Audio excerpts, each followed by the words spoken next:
The Monado versus the Aegis versus Lucky 7, aka the Sword of Origin, aka the Sword of the End. Many of you new souls may not have heard of this series of mine, but yes, it is a second installment. The first was the Monado versus the Master Sword. It is an older video, I think I did it in 2019, but it's still good, so check it out. I'm gonna put the link below. But for those that don't know, Choose Your Hand is a series where I compare certain hands, as I call them, against each other and see which is the best choice and what I would personally pick, whether they're the same or different. And by hand, I mean any of a set of weapons, tools, powers, abilities, skills, and I take those and I really compare them against each other and dig deep into their pros and cons. Now, this isn't all about strength, not entirely. It's just about which is just the overall number one of the hands introduced in that episode. And I ask what you all would choose if you could for whatever reason. And in this installment, as I said, we have the three primary legendary swords from Xenoblade 1, 2, and 3. The Monado, the Aegises, and the Sword of Origin. For the sake of ease, I'm counting Lucky 7 and the Sword of Origin as one thing, given, no wields both at the same time. Essentially, they're a combination. Even if they have the same origin, the Monados and the Aegises became their own thing and have different levels and scales and intentions of power. And we're here to pit them against each other, as well as one big final boss, Lucky 7. Now, I know we have more Xenoblade 3 DLC on the horizon, but I don't think there's anything that they would do that would really change my thoughts about it. It's already really powerful, and we already know a lot of the abilities that it does have. It would more of show off things it could do in a different manner, you know what I'm saying? So hopefully I don't have to redo this and my answer would change, but let's enjoy.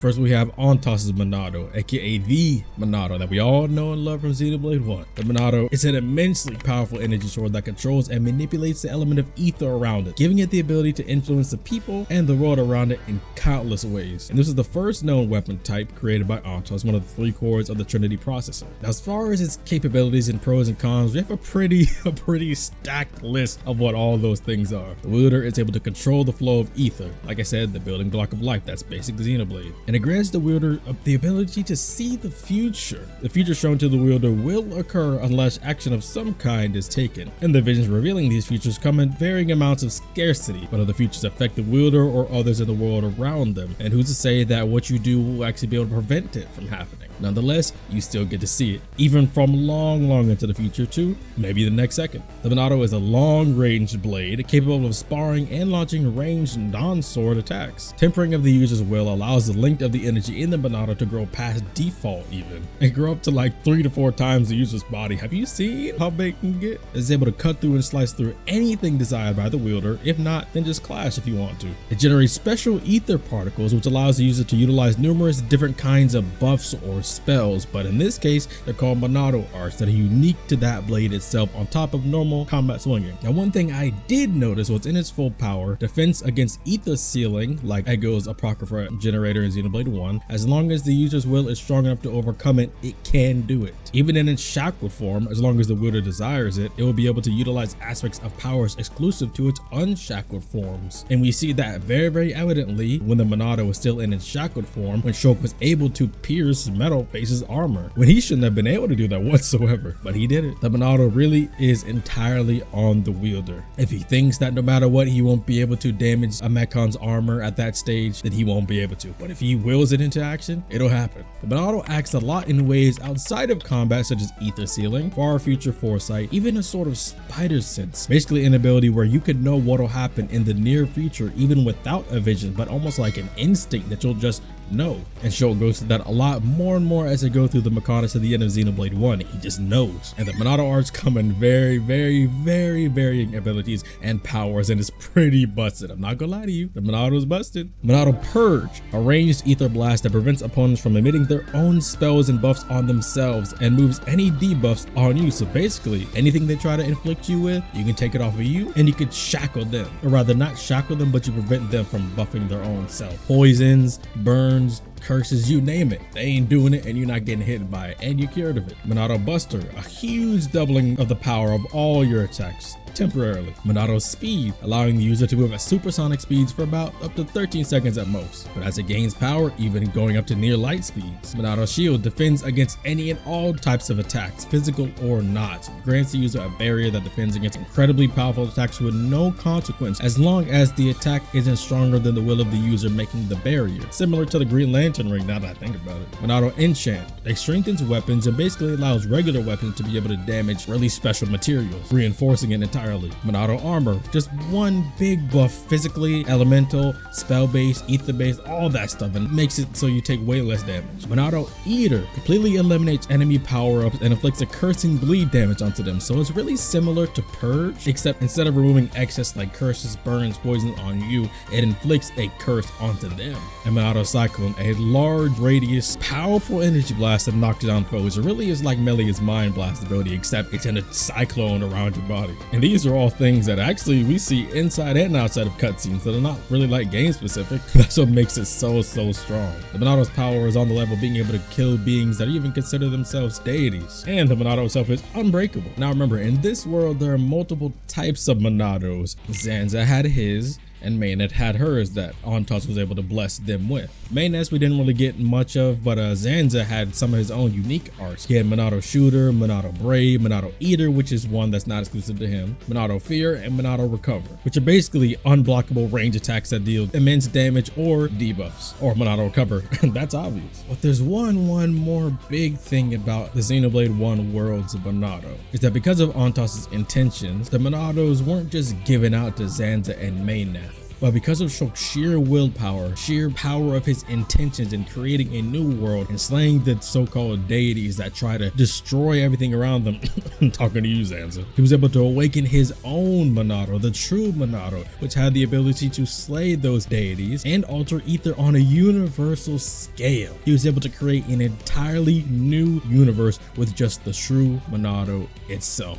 And that is power that's on the level of the architect in Xenoblade 2. Remember, in Xenoblade 2, they weren't the ones that reshaped the world or restarted the world as it was on the brink of collapse. It was the architect that did it. And Shulk himself awakened to that power. He evolved it on his own. Remember, Zanza took his Monado back. Shulk was able to awaken and will his own into existence. He said, no more. And that's incredible. That's power unlike anything else we've ever seen in the series, at least as far as things we actually get to see. And don't think I'm tripping. No, I know every weapon, no matter how busted, has its drawbacks, whether they be big or small, or it just really depends on the person, you know. But for the Monado, here's some things I identified. Not necessarily things that I think would be a downside to me, but drawbacks in general that I think at least somebody out there probably notes. Firstly, it's not a small sword. It has no hilt. You're not putting it on the side of your body. You have to put it on probably the most inconvenient location without some sort of sheath for it, and that is on the back.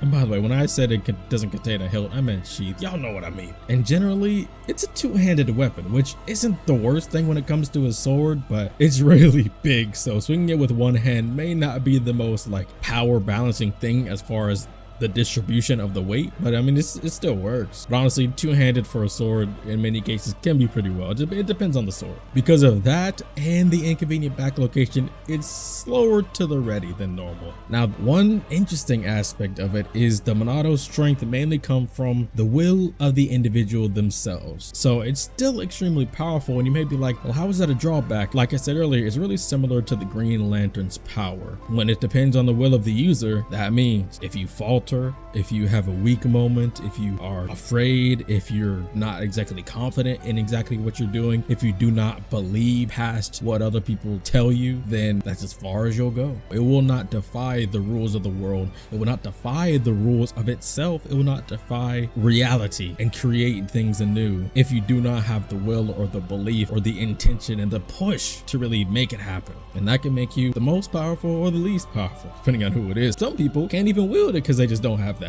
They just don't got it. Remember, this is all under the pretense of you would have no issue being able to wield it. Like I said, so like chosen one aspects gone out the window. This is just assuming you'll be able to wield it. That's why I was able to do the Master Sword in the first video. Hey, you're not going to be stopped by, oh, but only Link can use it. Nah, not here. But still, that weakness can also cause the Monado to severely damage you if your own will isn't strong enough. So not a chosen one thing, but about the strength of your character. Hey yo, on tosses of Monado, what were you really on? Alvis? Are you okay? Are you good? I mean, I know you're slick, you're cool with it, and you're smart, but still it's like, dang, he really made a beast. Next, we're on to the Aegises, aka Numa and Logos' Monados, created from one of each of the last 2 cores of the Trinity processor, the ones that remained in all rest. Let's start with Numa's Monado, or Numa's Aegis. Comes with the beings known as Mithra and Pyra, similar to the Monado and Monado 2 of Xanzas. One is shackled power and the other is unshackled. The first shackled power being Pyra. Pretty much has basic abilities in art. She's more inclined to using fire-based attacks, which is always, helpful, even in a non-battle setting, campfires, cooking, all that type of thing. Maybe, you know what? Now that I think about it, maybe that's why she's a good cook. Maybe because fire, she has really good control of, so when she cooks, she knows how to control the temperature. But Mithra, who uses light is way too strong. So that's why she burns it all. Huh. That's why Pyra's a great cook and Mithra sucks. But anyway, she's openly sweet, she's calmer, yet surprisingly she has a bigger inclination to a more secretive personality in serious scenarios. It takes a lot more for her to be truthful and honest when it comes to those kinds of things, or at least divulge certain things to others. Then for Mithra, who is the Numa Aegis' unshackled power form, she has all the abilities of Pyra, plus slight foresight, and much stronger and more dangerous. She's brash, tsundere, yet in serious scenarios, she's actually very caring, intimate, and pretty upfront. She's a terrible cook, but she can move at light speed or near light speed depending on certain arts she uses, like Photon Edge. And then the final form, Numa, the combination of Mithra and Pyra's full beings and personalities and powers. With full driver resonance, you can enhance all your power and abilities to full control based on the entire influencing of ether in the world itself, similar to the Monado, but it's never seen to be used to the degree of the Monado's ether control or universal destruction and creation to the degree of Shulk's true Monado. We mostly see the Aegises as more of personalities and storybook-like influence as hope or despair in the world, whether those roles switch between Logos and Numa based on the era. And honestly, I think this is their best attribute. They openly reside in the world as whole people, and there's a lot to gain from that.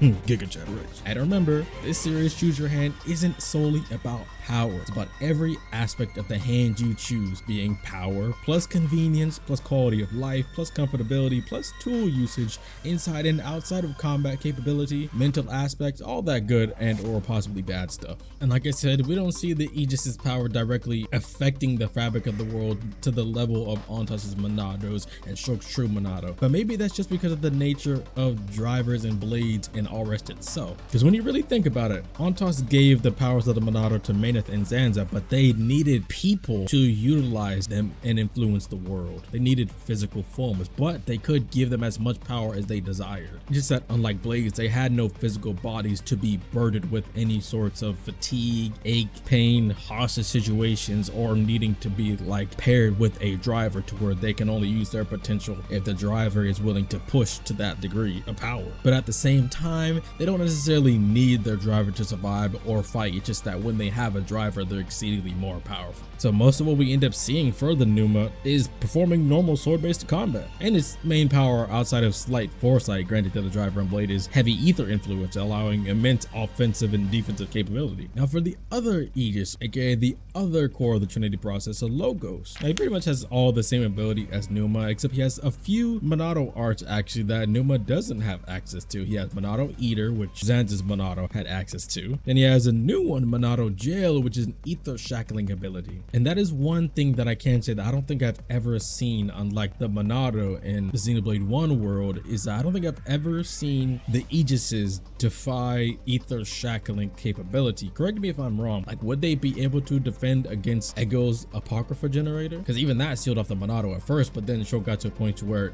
it didn't matter. While at the same time they were able to destroy it too, just in case, but it got even more powerful. But speaking of power that Numa does have, she actually does have some Monado arts like Monado Beat, Monado Burst, Monado Storm, and Monado Shield. So some new things, but they're pretty much all like normal attacks or defensive capabilities. Pretty much different forms of already existing Monado arts, but they're named for themselves, you know what I'm saying? And now we have some of the drawbacks. Some of the drawbacks, of course, might be some of the most interesting aspects. Now, remember how I said the best part of the Aegis is that they're people, but that's probably also their biggest weakness. yes, they are people, but they're people. So when it comes to weapons, some people may not want to have to deal with a whole nother being or individual to be around or take care of. And some may see that as inconvenient or annoying or a downside due to them having their own will. Even if you don't have to take care of them or they can go off on their own, that's always something that they have to think about. But because of this, the Aegis' power isn't solely based on their driver's will, but also their own. Meaning, again, if you choose this weapon, their state of being, such as their feelings of fear or hope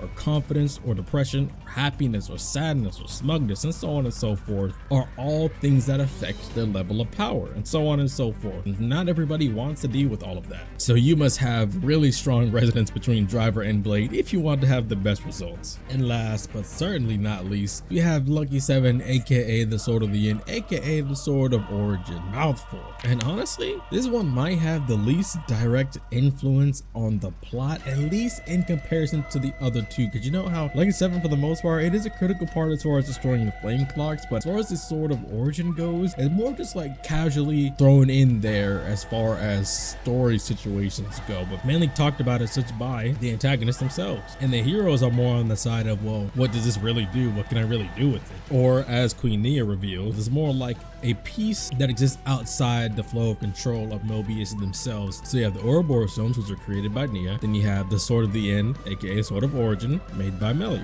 Makes sense. What she made looks similar to the Monado, at least the most. But it's still a very strong, very powerful blade in its own way. Don't get it twisted. Can destroy the flame clock, which is said to be the foundations of life itself. Can completely tear apart the bonds of reality, such as Mobius, which again, the flame clocks being unique to the Curse of the Endless now, like N and M or other beings created from the thoughts of man like Zed, keeping the world restrained in this loop in the first place. So it's more than just physically strong, it actually contains that ability to tear those bonds from the world itself. You really see why it's called the Sword of the End and the Sword of Origin at the same time. It can sense negative energy in the world around it, kind of like a dowsing machine except for Mobius. Cut through any physical matter, absolutely. You see him when he unsheathes that sword, with that epic scene with the weight of life. And it can absorb and disrupt ether signals even through the influence of things like the Mobius iris, which is really more similar to like Monado Purge, honestly. But except it doesn't just disrupt them, it's not like it's something that he emits every time. It can also absorb, like you see it with Call New Omega and Mobius Y, when they were saving Miyabi and Wamba and Kamarabi and all them. So its control is more on the disruption of ether rather than full control, which is different from the Monado and the Aegises. I mean, makes sense given the Sword of the End and the Sword of Origin and name and concept, but more based around the destruction to bring about creation rather than just creation or influence and rewriting life itself and the world itself, reality itself, the universe in one case. Seen even more evidently by how the two worlds clashed and created it, but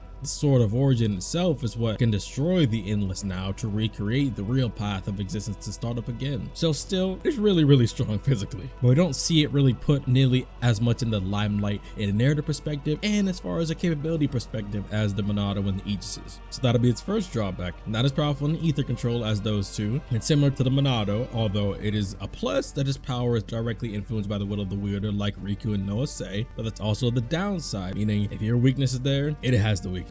But it still has that connection to defend against Mobius intervention. So its ether control is more of on a defensive level with the absorption and disruption of ether rather than on a controlling of ether in its entirety, when its physical sense is what will do that. When those things such as Mobius, like with Z, X, and Y, and Origin itself, all those things are created specifically keeping that world together, and it can destroy those things when they're not supposed to be able to be, and that's still incredible. So now we are here. Choose your hand. The Monado, aka Ontos' Monado, versus the Aegises, aka Numa and Logos' Monados, versus Lucky 7, aka the Sword of Origin, aka the Sword of the End, aka Origin Sword. And yes, I know that one was there too. I seen it on the talent art. So which would you choose? Me personally, I gotta go with the Monado again. It's both too cool of a sword, weapon, tool, and story piece. Have y'all seen that title screen of Xenoblade 1, man? And the theme, it's gives me chills every time, makes me emotional every time, man. That sword is just too amazing and legendary to pass up. Not to mention, on both a weapon level and a tool level, it's just broken. The benefits of it is too good to pass up, man. Even if you do pass up Pyro and Mithra, hey, I'm taking the Monado, man.